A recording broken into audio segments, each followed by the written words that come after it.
जय हिंद। आज के इस वीडियो में हम लोग मैथ से संबंधित कुछ महत्वपूर्ण प्रश्नों को देखने वाले हैं, है ना। अब देखिए पहला नंबर क्वेश्चन क्या कहता है। कहता है 25 छात्रों की औसत आयु 16 वर्ष है। यदि उसमें अध्यापक की आयु भी सम्मिलित कर ली जाए तो औसत में 1 वर्ष का वृद्धि हो जाता है। अध्यापक का उम्र कुछ रखा है। अब एक बात सोच के देखिए, देखो पहले केवल 25 गो विद्यार्थी था, छात्र था, है ना। सबका औसत 16 था। हम क्या सोचेंगे कि सबका औसत 16 था, अगर अध्यापक भी 16 वर्ष का होता तो औसत में कोई परिवर्तन नहीं होता। लेकिन जब अध्यापक को सम्मिलित करते हैं तो औसत में 1 का वृद्धि होता है। सोचिए अध्यापक आता है तो औसत 1 बढ़ जाता है। इसका मतलब अध्यापक का जो उम्र है वह 16 से ज़्यादा वर्ष का है, तो प्लस का चिन्ह लगा लेंगे। अच्छा, तब पहले जो संख्या पर विचार करते हैं, पहले केवल 25 को विद्यार्थी था, है ना। अब एक अध्यापक आ गया, संख्या कितना हो गया आपका 26। अब देखिए इसमें क्या कीजिएगा, औसत में जो परिवर्तन होता है यहाँ पर गुना कर लीजिए आप, है ना। औसत में 1 का वृद्धि हो रहा है तो यहाँ पर 1 से गुना कर लीजिए। अब इसको जोड़ लीजिए, है ना। तो 16 प्लस में 26 कितना हो जाएगा आपका 42 वर्ष, है ना। यानी उस अध्यापक का जो उम्र है वह उम्र कितना हो जाएगा आपका 42 वर्ष, है ना। आइए अगला क्वेश्चन पर विचार करते हैं। कहता है ए और बी जो है अकेले अकेले क्रमशः 36 व 48 दिन में काम कर सकते हैं। यदि वैकल्पिक दिनों में काम करते हैं तथा पहले ए ने काम शुरू किया तो कितने दिन में काम पूरा होगा। अब देखिए ऐसे प्रश्नों कैसे बनाते हैं। बात ए और बी का देखिए, तो ए जो है वह काम को 36 दिनों में पूरा करता है ना, और बी जो है वह काम को 48 दिनों में पूरा करता है। अब यहाँ से पूरे कार्य पर विचार कर लीजिए। देखिए पूरा कार्य पर हम विचार करते हैं। पूरा कार्य निकालने के लिए दोनों के समय का लसा निकालना होगा।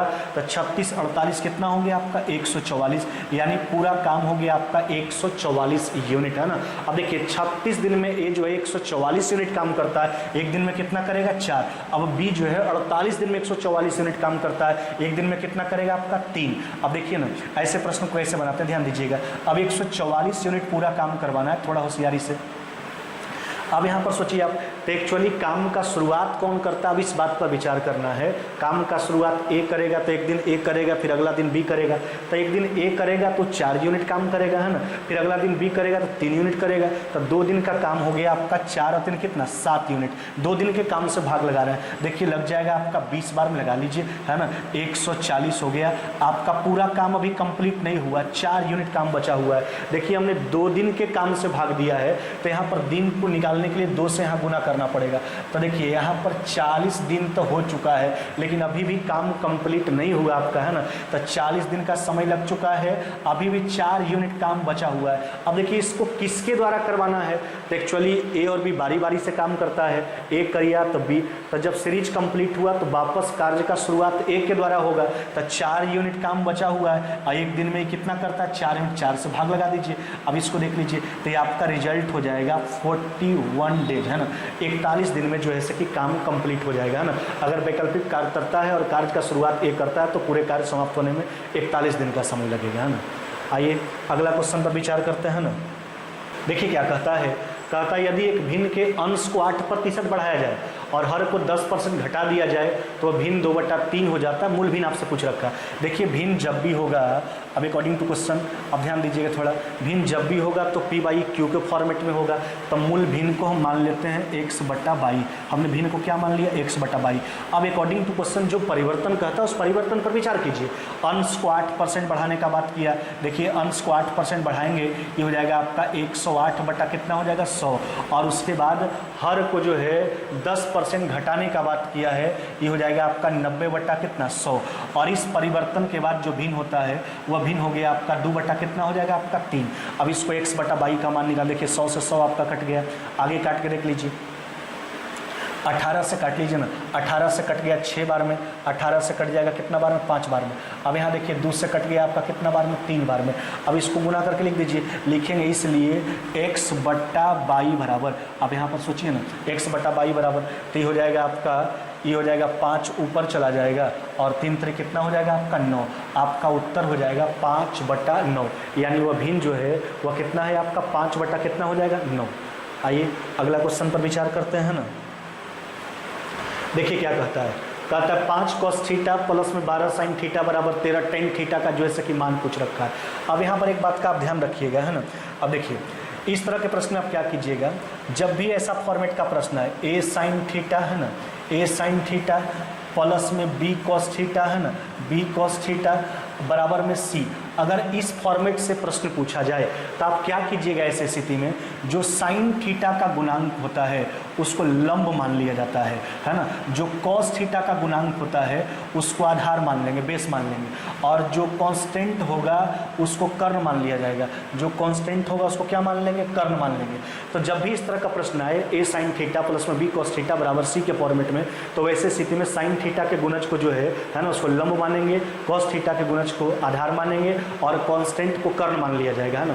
अब देखिए वही काम यहाँ पर कीजिए आप। तो साइन थीटा का गुणांक जो है ना, साइन थीटा का गुणज क्या है आपका 12, तो ये हो गया आपका परपेंडिकुलर। कॉस थीटा का गुणांक क्या है 5, तो ये बेस कितना हो जाएगा आपका 5, है ना। अब कांस्टेंट का जहाँ तक सवाल है तो यहाँ पर कांस्टेंट हो गया 13, ये कर्ण का काम करेगा। अब यहाँ पर जिस भी निष्पत्ति का मान पूछेगा तो आपको लंब आधार कर्ण मालूम है, इसके आधार पर आप उत्तर कर दीजिएगा। आपसे टेन थीटा पूछ रखा, अब देखिए लिखेंगे टेन थीटा बराबर, अच्छा एक्चुअली टेन थीटा बराबर होता क्या, लंब बटा आधार P/B, है ना। तो ये हो जाएगा आपका 12, है ना, बटा कितना हो जाएगा आपका 5, यही टेन थीटा का मान हो जाएगा 12/5, है ना। आइए अगला क्वेश्चन पर विचार करते हैं हम। देखिए क्या कहता है, कहता है एक व्यक्ति दो बराबर धनों को क्रमशः 7.5% और 12.5% की दर पर 4 वर्ष के लिए साधारण ब्याज पर उधार देता है ना। दोनों धनों से प्राप्त ब्याजों का अंतर जो है 1450 से वह धन पूछा गया। अब देखिए एक व्यक्ति जो है दो बराबर राशि को, यानी दोनों स्थिति में मूलधन क्या है बराबर है, एक को 7.5% के हिसाब से, एक को 12.5% के हिसाब से 4 वर्ष के लिए इस ब्याज साधारण ब्याज पर उधार दे देता है। सोचिए ना, तो दोनों केस में आपका प्रिंसिपल बराबर है ना, उसके बाद समय भी बराबर है। तो आखिरकार जो ब्याज में अंतर पैदा हो रहा है 1450 रुपये, वो अंतर हुआ किसके कारण, आपका प्रिंसिपल बराबर है, समय बराबर है, तो ब्याज में अंतर का कारण एक ही स्थिति में बनता है कि रेट डिफरेंस है दोनों केस में। एक स्थिति में रेट 7.5%, दूसरा स्थिति में 12.5%, तो वही 5% का जो रेट में डिफरेंस है वह 4 साल में 1450 रुपये का अंतर पैदा कर दे रहा है ब्याज में, है ना। आपसे प्रिंसिपल पूछा है, वह धन पूछा गया है ना, यानी प्रत्येक स्थिति में कितना धन जो है लगाता है। अब देख लीजिए ना, तो ब्याज में जो अंतर है वह 1450 रुपया का है। अच्छा, ब्याज में अंतर 1450 का, तो ये ब्याज हो गया गुना 100, है ना। अंतर का कारण क्या है 5%, कैसे साल में भाई 4 साल में, है ना। अब देखिए 5 चौके 20, इसको काट लीजिए 5 बार में, है ना, तो ये हो जाएगा आपका, है ना, ये हो गया आपका 0, है ना, 5 70 तो कितना हो जाएगा आपका 72, यानी 7250 रुपया। यही आपसे पूछा गया था कि प्रत्येक स्थिति का मूलधन बताइए, प्रत्येक स्थिति का जो प्रिंसिपल निकल के आया है ना वो 7250 रुपया है। आइए अगला प्रश्न पर विचार करते हैं। देखिए क्या कहता है, कहता है कि मालगाड़ी के स्टेशन छोड़ने के 2 घंटा बाद, कहने का मतलब है कि मालगाड़ी जब स्टेशन से चल दिया उसके 2 घंटा बाद जो है ना, कहता है एक एक्सप्रेस ट्रेन, है ना, 90 किलोमीटर प्रति घंटा की चाल से स्टेशन छोड़ती है और अगले 7 घंटा में मालगाड़ी से आगे निकल जाता है। अच्छा एक बात को सोचिए, देखिए पहले जो है मालगाड़ी स्टेशन से चल दिया, 2 घंटा जब वो चलना उसका हो गया तो उसके बाद जो एक्सप्रेस ट्रेन वही स्टेशन से उसका पीछा करता है 90 के स्पीड से, है ना, और 7 घंटा में मालगाड़ी को पकड़ लेता है, यानी उससे आगे निकल जाता है। मालगाड़ी का स्पीड पूछा। अच्छा एक बात सोच के देखिए, कहने का मतलब दोनों एक साथ एक ही स्टेशन से चलना शुरू किया, केवल समय का डिफरेंस है, 2 घंटा पहले चला था, एक्सप्रेस ट्रेन बाद में चला, उसको पकड़ लेता है। तो दोनों के द्वारा जो तय, पकड़ने का मतलब दोनों के द्वारा तय किया गया दूरी बराबर है। अब देखिए मालगाड़ी का जो है स्पीड को हम मान लेते हैं AM, है ना। अब देखिए मालगाड़ी 2 घंटा तो पहले चल चुका था एक्सप्रेस ट्रेन से पहले, है ना, और 7 घंटा एक्सप्रेस ट्रेन को चलने में लगा, तो कहने का मतलब 2 और 7 कितना हो गया आपका 9, तो मालगाड़ी पूरा जो है 9 घंटा चला, है ना। अब जबकि एक्सप्रेस जो है उसका पीछा जो करता है वह 90 के स्पीड से करता है और 7 घंटा में उसको पकड़ लेता है। कहने का मतलब है कि मालगाड़ी 9 घंटा में जो दूरी तय करता है, एक्सप्रेस ट्रेन जो है वह दूरी को 7 घंटा में तय करता है। दोनों स्थिति में दूरी बराबर था, मालगाड़ी का स्पीड पूछा था। अब यहाँ से 9 से जो है कि 10 बार में आप काट लीजिए, आपसे मालगाड़ी का स्पीड पूछ रखा था, मालगाड़ी का जो स्पीड हो जाएगा वह हो जाएगा आपका 70 किलोमीटर प्रति घंटा। यही पूछा गया था मालगाड़ी का स्पीड हो जाएगा 70 किलोमीटर प्रति घंटा। आइए अगला क्वेश्चन पर विचार करते हैं। देखिए कहता है किसी टावर के आधार से 36 और 64 मीटर की दूरी पर, है ना, उसी सरल रेखा में से 2 बिंदुओं से उस टावर के शीर्ष का उन्नयन कोण परस्पर पूरक है, टावर का ऊंचाई पूछ रखा है। अब एक बात देखिए, यहाँ पर जो कहता है एक टावर हो गया, है ना, इसके आधार से एक रेखा को गुजारिए, और कहता है आधार से गुजर जा रहा रेखा जो है एक 36 मीटर के डिस्टेंस पर और एक 64 मीटर के डिस्टेंस पर जो कोण का निर्माण होता है वह परस्पर पूरक। कहने का मतलब है अगर ये कोण बना थीटा है ना, तो यह जो कोण बनेगा वह 90 डिग्री माइनस में थीटा। पूरक कहने का मतलब जब दो कोणों का योग 90 डिग्री हो जाए तो उसी को पूरक कोण कहा जाता है, कम्प्लीमेंट्री एंगल कहा जाता है। तो आधार पर जो कोण बन रहा था दो जगह पर, एक 34 मीटर के डिस्टेंस पर, एक 64 मीटर के डिस्टेंस पर, वह परस्पर पूरक था। तो इसको अगर थीटा मानिएगा तो 90 डिग्री माइनस में थीटा हो जाएगा। हमसे कहता क्या एक टावर का ऊंचाई पूछा है, इसका ऊंचाई को हम मान लेते हैं एच। अब देखिए हम क्या करते हैं, एक बार छोटा वाला त्रिभुज पर विचार कीजिए और छोटा वाला में टेन थीटा पर विचार कर लेते हैं। देखिएगा तो ये हो जाएगा टेन थीटा बराबर, अच्छा टेन थीटा क्या हो जाएगा इसमें, लंब बटा आधार, यानी एच बटा कितना हो जाएगा आपका 36। ये हो जाएगा आपका एच बटा कितना हो गया 36। इसको कर लीजिए इक्वेशन नंबर फर्स्ट, है ना। ये पहला आपका इक्वेशन हो गया टेन थीटा का मान छोटा वाला त्रिभुज के माध्यम से। अब बड़ा वाला त्रिभुज पर विचार कीजिए। अब बड़ा वाला में देखिए टेन थीटा लगाते हैं तो ये हो जाएगा आपका, है ना, कि टेन 90 डिग्री, है ना, माइनस में थीटा, है ना, बराबर में। अब देखिए टेन थीटा लगा रहे हैं तो लंब हो गया आपका एच और इसका आधार यानी बेस कितना हो गया आपका 64। अच्छा तो टेन 90 माइनस थीटा क्या हो जाएगा आपका कॉट थीटा। तो ये हो जाएगा कॉट थीटा बराबर में एच बटा कितना हो गया आपका 64, है ना। अब देखिए तो इसको टेन के रूप में कन्वर्ट करेंगे तो ये हो जाएगा टेन थीटा बराबर, है ना, ये हो जाएगा आपका 64 बटा कितना हो जाएगा आपका एच, है ना, 64 बटा एच। इसको कर लीजिए इक्वेशन नंबर सेकेंड। अब थोड़ा आगे विचार कीजिएगा, देखिए 64 बटा एच। अब यहाँ पर हम क्या करते हैं, दोनों एक्चुअली टेन थीटा का मान है, वो हो गया आपका एच बटा 36, ये हो गया आपका 64 बटा एच, दोनों को बराबर कर लीजिए, है ना। अब देखिए तो ये हो जाएगा आपका एच बटा 36, है ना, बराबर में ये हो जाएगा आपका 64 बटा कितना हो जाएगा एच। अब देखिए ना तो एच स्क्वायर बराबर हो जाएगा 36 गुना कितना हो जाएगा आपका 64। एच का मान पूछ रखा, अब लिखेंगे इसलिए एच बराबर, अब देखिए इधर का जो रूट है, सॉरी इधर का जो स्क्वायर है उधर जाके अंडर रूट हो जाएगा। अब अंडर रूट कर लीजिए, हो जाएगा आपका 36 गुना कितना हो जाएगा आपका 64। 36 का हो गया आपका 6, 64 का हो गया आपका 8, है ना, 8 कितना हो जाएगा आपका 48, यानी 48 मीटर। यही पूछा गया था आपसे, है ना। तो इस टावर का ऊंचाई बताइए, है ना, टावर का ऊंचाई हो जाएगा 48 मीटर।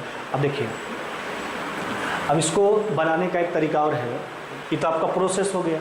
अब इसको सिंपल याद रखिएगा,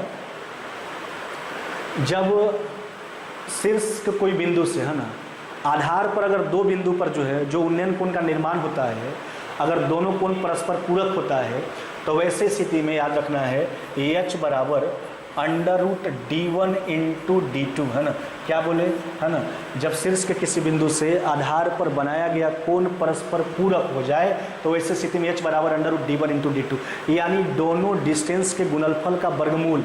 अब देख लीजिए तो डायरेक्ट निकाल लेंगे, जहाँ से कोण का निर्माण हो रहा था एक 36 मीटर पर एक 64 मीटर पर, दोनों का गुणनफल देख लीजिए 36 64। अब यहाँ हो जाएगा आपका 48 मीटर, 48 मीटर। एक तरीका ये भी हो गया आपका। तो याद रखिएगा जब शीर्ष के किसी बिंदु से आधार पर दो बिंदु से, है ना, आधार पर जो दो कोण का निर्माण होता है वो अगर परस्पर पूरक हो जाए तो ऐसी स्थिति में h बराबर under root d1 into d2। आइए अगला क्वेश्चन पर विचार करते हैं। देखिए कहता है एक आदमी जो है वह शांत जल में 8 किलोमीटर प्रति घंटा की चाल से तैर सकता है ना। ये आदमी का शांत जल में चाल हो गया, धारा का गति जो है 2 किलोमीटर प्रति घंटा है, तो उसे धारा के साथ 30 किलोमीटर तक दूर जाने और वापस आने में कितना समय लगेगा। देखिए यहाँ पर बात समझिए, एक बार धारा के साथ जाना है 30 किलोमीटर वापस आना, तो ये सोचने वाला बात है कि अगर धारा के साथ जाएंगे लौटेंगे धारा के विपरीत लौटेंगे। अब पूरा समय आपसे पूछ रखा है, देखिए तो 30 किलोमीटर जाना है और 30 किलोमीटर वापस आना है, तो दोनों केस में समय निकाल के जोड़ लेंगे। अब देखिए तो धारा के साथ जाइएगा तो ऐसी स्थिति में चाल जुटेगा, शांत जल धारा के साथ जाएंगे तो शांत जल में व्यक्ति का चाल यानी मेरा चाल और धारा का साथ चाल साथ में, है ना, तो जोड़िए उसको, 8 जोड़ 2 कितना हो गया आपका 10। तो अगर धारा के साथ जाएंगे तो चाल जुटेगा और अगर धारा के विपरीत लौटेंगे तो चाल घटेगा। तो 8 और 2 हो गया 10, ये तो धारा के साथ गए थे, अगर धारा से साथ गए थे तो लौटेंगे धारा के विपरीत। 8 में से 2 गया कितना हो गया आपका 6। अब इसको हल कर लीजिए, 6 से कट गया आपका 5 बार में। अब इसको कैलकुलेट कर लीजिए, 3 प्लस में 5 कितना हो जाएगा आपका 8। 8 घंटा का समय लगेगा 30 किलोमीटर धारा के साथ जाने और वापस आने में। आइए अगला क्वेश्चन पर विचार करते हैं। देखिए अब एक संख्या दे रखा है, यह संख्या जो है आपका वह हो गया 8 7 स्टार 9 2 6 5 है ना। कहता 11 से पूर्णतः विभाजित है तो स्टार के स्थान पर कौन सा मान होगा। अब देखिए संख्या जो है, संख्या कहता है 11 से पूर्णतः विभक्त है। अच्छा 11 का विभाजन का नियम क्या कहता है कि जिस संख्या के इकाई स्थान से है ना बाईं ओर चलने पर समस्थान के अंकों का योग तथा विषम स्थान के अंकों के योग का अंतर अगर 0 हो जाए या फिर 11 का गुणज, कहने का मतलब अंतर 0 या फिर 11 फिर 22 33 या 0 या तो 11 का गुणज, तो समझिए वो संख्या 11 से पूर्णतः विभक्त होता है ना। अब देखिए इकाई स्थान से बाईं ओर चलना है, सम स्थान वाला को अलग करना है, विषम स्थान वाला को अलग करना है, तो इसके लिए इतना रटने की आवश्यकता नहीं है। अब देखिए क्या कीजिए, आप एक घर छोड़ के आप टिक लगा लीजिए, ठीक है, एक घर छोड़ के टिक लगा लीजिए, जो बचता है उसको फिर टिक लगा लीजिए। आप अपने आप इस सम स्थान वाला अलग अलग हो जाएगा, विषम स्थान वाला देख लीजिए ना, ये पहला नंबर तो तीसरा नंबर तो पांचवा नंबर, ये सातवां नंबर, ये विषम स्थान वाला हो गया, ये दूसरा नंबर तो चौथा नंबर तो छठा नंबर, ये आपका समस्थान वाला हो गया। अब यहाँ पर इस बात को करना है कि सारे विषम वाले स्थान को एक विषम स्थान पर जो भी अंक था उसको एक साथ जोड़ेंगे, समस्थान पर जो भी था उसको एक साथ जोड़ेंगे और दोनों के डिफरेंस पर विचार किया जाएगा। दोनों का डिफरेंस को 0 लाना है या फिर 11 का गुणज प्राप्त करना है, तब संख्या 11 से कटेगा। लेकिन अकॉर्डिंग टू क्वेश्चन कहता है कि संख्या 11 से पूर्णतः विभक्त है, यानी उस नियम का पालन करता होगा। अब देखिए इसको जोड़ के देखिए, जोड़िए ना, तो ये हो गया आपका, ये हो गया 5 2 7 8 कितना हो गया आपका 15 है ना। अब प्लस में कितना हो गया आपका स्टार, ये हो गया आपका विषम स्थान वाला। अब समस्थान वाला को जोड़ते हैं, 7 और 9 16 छो कितना हो गया आपका 22। अब यहाँ पर एक बात का ध्यान रखिएगा, ऐसा नहीं है कि हमेशा सम वाला में विषम वाला को घटाएंगे, नहीं, समस्थान के अंकों का योग तथा विषम स्थान के अंकों के योग के बीच का अंतर बोल रहे हैं। अंतर का मतलब हो सकता है कभी समस्थान वाला भी बड़ा हो सकता है, कभी विषम स्थान वाला भी बड़ा हो सकता है। जो बड़ा होगा उसमें छोटा वाला को घटाना है, डिफरेंस 0 लाना या फिर 11 का गुणज प्राप्त करना है। अब देखिए ना, तो अब यहाँ पर सोच के देखिए आप, डिफरेंस को या तो 0 या तो 11 का गुणज। अब डिफरेंस यहाँ पर 22 है, 15 हो चुका है, 11 का गुणज तो प्राप्त नहीं होगा, तो अब 0 लाना है आपको, है ना। तो 0 लाना है तो स्टार के जगह पर प्रयोग अब देख लीजिए, तो 22 है तो 15 है, तो यहाँ पर 7 रखेंगे तो ये भी 22 हो जाएगा, 22 में से 22 चला जाएगा, 0 आ जाएगा, अतः संख्या जो है 11 से पूर्णतः विभक्त हो जाएगा, स्टार बराबर 7 हो जाएगा। अगर बाय द वे चांस आप इस बात को सोचते हैं कि 11 का गुणज प्राप्त करना है तो इसको बढ़ाना पड़ेगा 11 का गुणज प्राप्त करने के लिए। अब 11 का गुणज प्राप्त करने के लिए इस मान को बहुत ज़्यादा बढ़ाना होगा, तो इस मान को 2 अंक के रूप में आपको ले जाना होगा। जैसे आपको 11 बाय द वे चांस लाना है तो 11 लाना तो इसको 33 करना पड़ेगा, तो इसके लिए 18 यहाँ पर रखना होगा स्टार के जगह पर। 18 तो आपके कोई ऑप्शन में है नहीं, एक अंक वाला सारा संख्या ऑप्शन में है, इसलिए आपका उत्तर हो जाएगा 7। आज के वीडियो में बस इतना ही, मिलते हैं आगे नेक्स्ट वीडियो में।